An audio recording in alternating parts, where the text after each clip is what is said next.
would have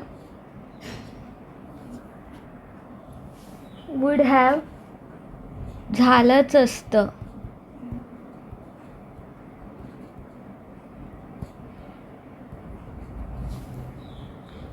हे helping verb आहे.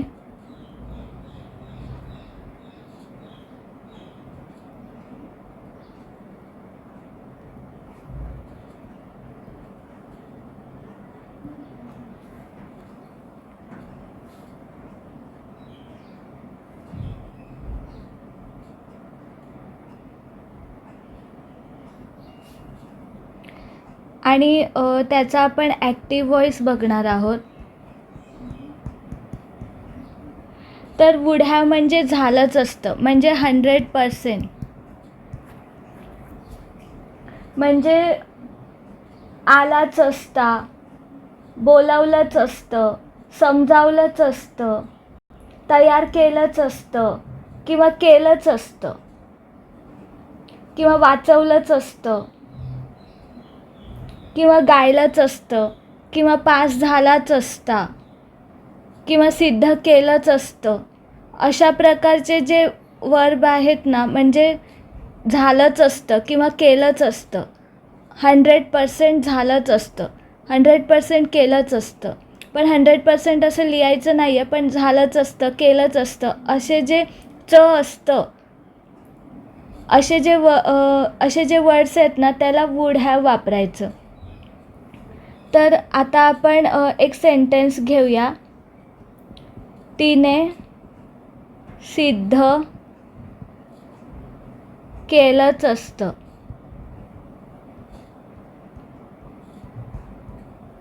तर मग कोणत्या पण वाक्यामध्ये आपण विचारायचं की क्रिया करणारा कोण आहे. तर मग तिने सिद्ध केलंच असतं. तर मग सिद्ध करणारी कोण आहे, तर ती आहे. ती आहे म्हणजे शी आहे. ती प्रेझेंट आहे, शी प्रेझेंट आहे, म्हणजे सब्जेक्ट प्रेझेंट आहे. आणि सब्जेक्टला आपण एसने डिनोट करतो. तर मग ज्या वाक्यामध्ये सब्जेक्ट प्रेझेंट आहे तो ॲक्टिव्ह व्हॉइस असतो. तर मग आता आपण ह्याचं आणि असतं म्हणजे केलंच असतं, म्हणजे हे वुड हॅवचं वाक्य आहे. वुड हॅव हे हेल्पिंग वर्बचं वाक्य आहे. आणि हे ॲक्टिव्ह व्हॉइस आहे, कारण ह्याच्यामध्ये कर्ता प्रेझेंट आहे, म्हणजे तिने सिद्ध केलंच असतं. तर ती प्रेझेंट आहे म्हणजे शी प्रेझेंट आहे, म्हणजे सब्जेक्ट प्रेझेंट आहे. तर मग हे ॲक्टिव्ह व्हॉइस आहे. तर आता आपण फॉर्म्युला बघू. पॉझिटिव्ह, तिने सिद्ध केलंच असतं.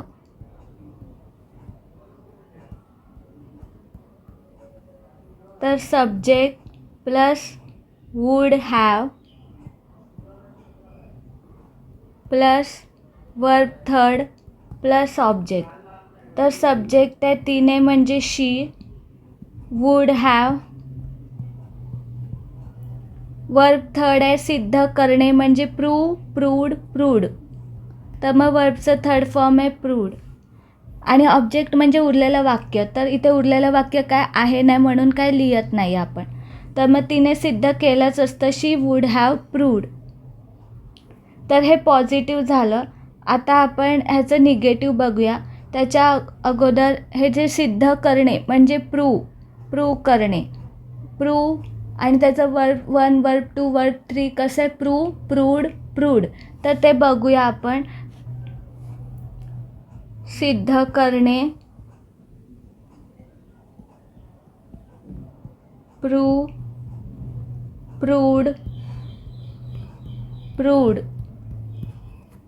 Verb 1, verb 2, verb 3.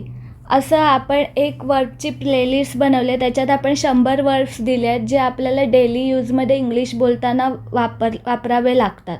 तर ती प्लेलिस्ट तुम्ही बघितली तर तुम्हाला सेंटेन्स बनवायला इझी पडेल. असे वर्ब्स तुम्हाला भेटतील सेंटेन्स बनवण्यासाठी.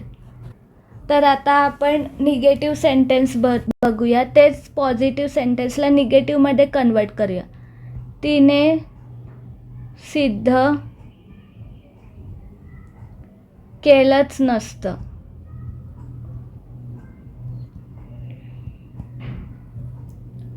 Subject plus would. आता वूड हॅव आहे ना, त्याच्यामध्ये आपल्याला नॉट लिहायचं. वूड हॅव हे हेल्पिंग वर्ब आहे ना, तर त्याच्यामध्ये आपण नॉट लिहिणार. आणि मग नंतर वर्ब थर्ड प्लस ऑब्जेक्ट. तर मग सब्जेक्ट आहे तिने म्हणजे शी, आणि मग हे वूड निगेटिव्ह आहे तर नॉट, आणि मग हॅव. वूड हॅवच्या मध्ये आपण नॉट लिहिलं, वूड नॉट हॅव. आणि वर्ब थर्ड आहे प्रूव्ड, सिद्ध करणे म्हणजे प्रूव्ड वर्बचं थर्ड फॉर्म. आणि ऑब्जेक्ट म्हणजे उरलेलं वाक्य. इथे काय आहे नाही की तिने काय सिद्ध केलं असतं वगैरे, तिने काय सिद्ध केलं नसतं, काय आहे जे ती सिद्ध करते, तर ते उरलेलं वाक्य असलं असतं. तर ते इथे काय दिलं नाही आहे, त्याच्यामुळे आपण त्या ऑब्जेक्टमध्ये येणार. तर इथे काय दिलं नाही आहे सेंटेन्समध्ये, म्हणून आपण ते लिहिलं नाही. तर आपण पहिले छोटे सेंटेन्स बघत आहोत, कारण आपल्या फॉर्म्युलाची प्रॅक्टिस करायला इझी जायला. तर मग आता आपण तिने सिद्ध केलंच नसतं, शी वूड नॉट हॅव प्रूव्ड. आता आपण ह्याचं क्वेश्चन पॉझिटिव्हमध्ये कन्वर्ट करूया. क्वेश्चन पॉझिटिव्ह, तिने सिद्ध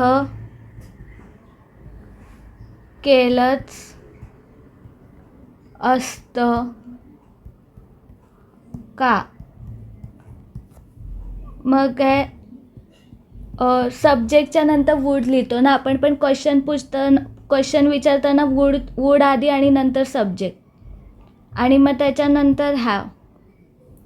म्हणजे वूड हॅवच्या मध्ये आपण सब्जेक्ट लिहिलं, आणि मग नंतर वर्ब थर्ड प्लस ऑब्जेक्ट, मग क्वेश्चन मार्क, मग वूड, मग सब्जेक्ट आहे शी, आणि मग नंतर हॅव, मग वर्ब थर्ड प्रूव्ड, मग ऑब्जेक्ट इथे काय आहे नाही, ऑब्जेक्ट म्हणजे उरलेलं वाक्य, तर इथे काय आहे नाही, तर मग आपण ऑब्जेक्ट नाही लिहिलं. तर मग वूड शी हॅव प्रूव्ड, तिने सिद्ध केलंच असतं का, वूड शी हॅव प्रूव्ड. आता आपण ह्याचं क्वेश्चन निगेटिव्ह करूया. तर क्वेश्चन निगेटिव्ह, तिने सिद्ध केलंच नसतं का.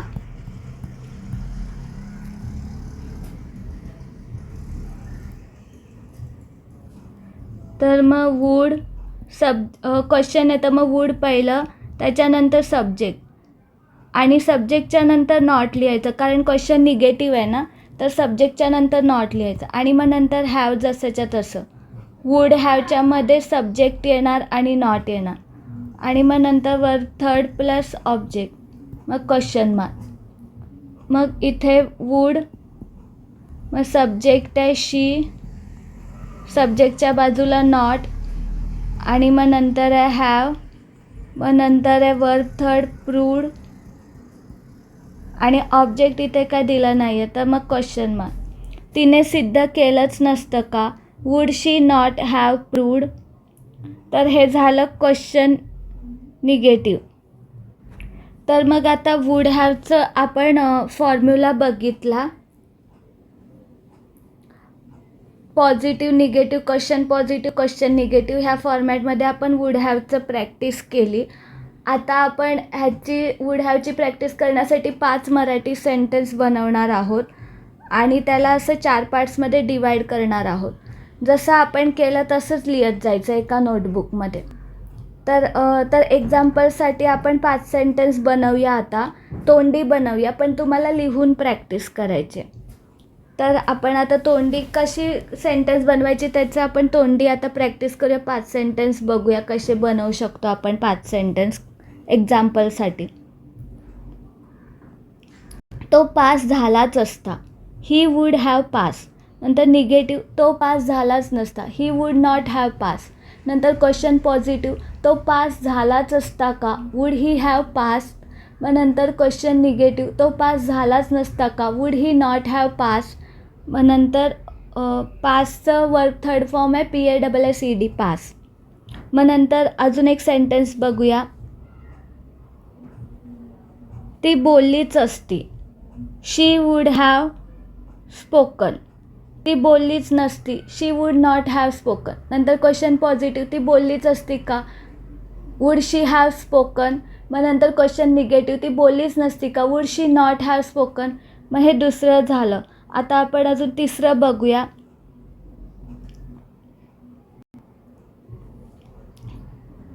मीनाने अभ्यास केलाच असता. Meena would have studied.